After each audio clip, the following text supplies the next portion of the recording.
এই তো মা, আপনার ছেলে গিফট নিয়ে এলেই বেরোবো। মা একটু আসবেন এদিকে। হ্যাঁ আসছি। বলো বলো। এই ড্রেসটা ট্রাই করলাম, তো আমাকে কেমন লাগছে? বাহ খুব সুন্দর লাগছে, কবে নিয়েছো ওটা? এই তো মা কিছুদিন আগেই দিলাম। বাহ খুব ভালো লাগছে, পার্টিতে খুব ভালো লাগছে। Thank you. আচ্ছা একটু এদিকে আসো দেখি, তোমার আজকে খুব মিষ্টি লাগছে, নজর না লাগুক তোমার। আচ্ছা তুমি রেডি হতে থাকো, ঠিক আছে? আমি তোমার বাবাকে চাই চা দিয়ে আসি। আচ্ছা ঠিক আছে। ঠিক আছে। কি গো, তুমি গিফট আনোনি? না, এখানে কিছু ভালো পেলাম না, যাওয়ার পথে আমি রিকা গিফট হাউস থেকে নিয়ে নেবো। তুমি এটা কি পরেছো?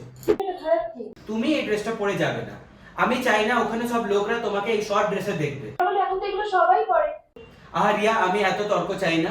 আমি চাই না তুমি এই ড্রেসটা পরে যাও। তুমি যাও, একটা ভালো ড্রেস পরে এসো, কেন কি ওখানে পার্টিতে অনেক লোক থাকবে যে তোমাকে দেখবে। আমি চাই না তোমাকে এমনি শর্ট ড্রেসে কেউ তোমাকে দেখুক। বাবু আর বৌমার অবস্থা ছিল কি নিয়ে এত চিৎকার চেঁচামেচি করছে? যাই কি দেখে আসি তো। কি রে বাবু, তোরা এত চিল্লামিল্লি করছিস, আমি ওখান থেকে আওয়াজ পেয়ে এলাম এখানে। দেখো না মারিয়া কেমনি শর্ট ড্রেস পরে যাবে বলছে পার্টিতে। কেন, কি খারাপ আছে ওর আমার? না মা, এত শর্ট ড্রেস পরে কেমনি করে যাবে পার্টিতে? আমার কোনো বন্ধুরা থাকবে, ক্লায়েন্ট থাকবে, সবাই দেখবে। আমি একদম চাই না। আজকাল পার্টিতে সবাই এরকমই জামা পরে যায়, আর ও তো আমাকে দেখিয়েছে ভালো জামা, কি খারাপ আছে? না মা, আমার একদম পছন্দ হচ্ছে না। না বৌমা এই জামাটা পরেই যাবে, ও কেন ড্রেস বদলাবে? মা, তুমিও রিয়াকে সাপোর্ট করছো? হ্যাঁ কেন করবো না, তোরা পার্টিতে যাচ্ছিস, আজকালকার দিনে সবাই এরকমই জামা পরে। তোরা তো কিসের অসুবিধা হচ্ছে বাবু? আমি তো তোকে এরকম শেখাইনি। তুই কোন চোখে পড়ে আছিস বাবু? ওই জামাটা পরেই যাবে, কে কি বললো না বললো তাতে? ও কেন নিজের ইচ্ছাকে স্যাক্রিফাইস করবে? আমি তো তোকে এরকম শেখাইনি। আজকে তোর বোন হলে আমি ওকে এরকম জামা পরেই পাঠাতাম। তুই কেন এরকম করছিস?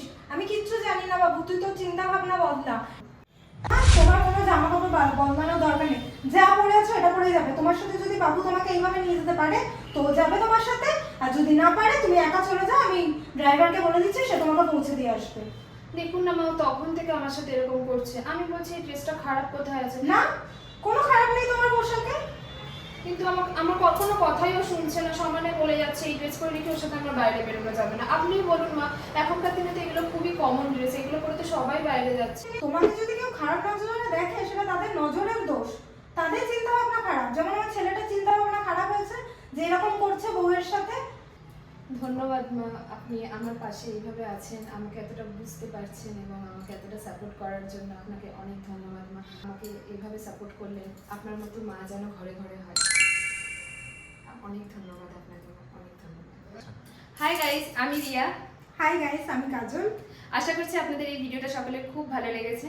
ভিডিওটা যদি আপনাদের ভালো লেগে থাকে তাহলে please do like, share and subscribe. সকলে ভালো থাকবেন। দেখা হচ্ছে নেক্সট ভিডিওতে। নমস্কার।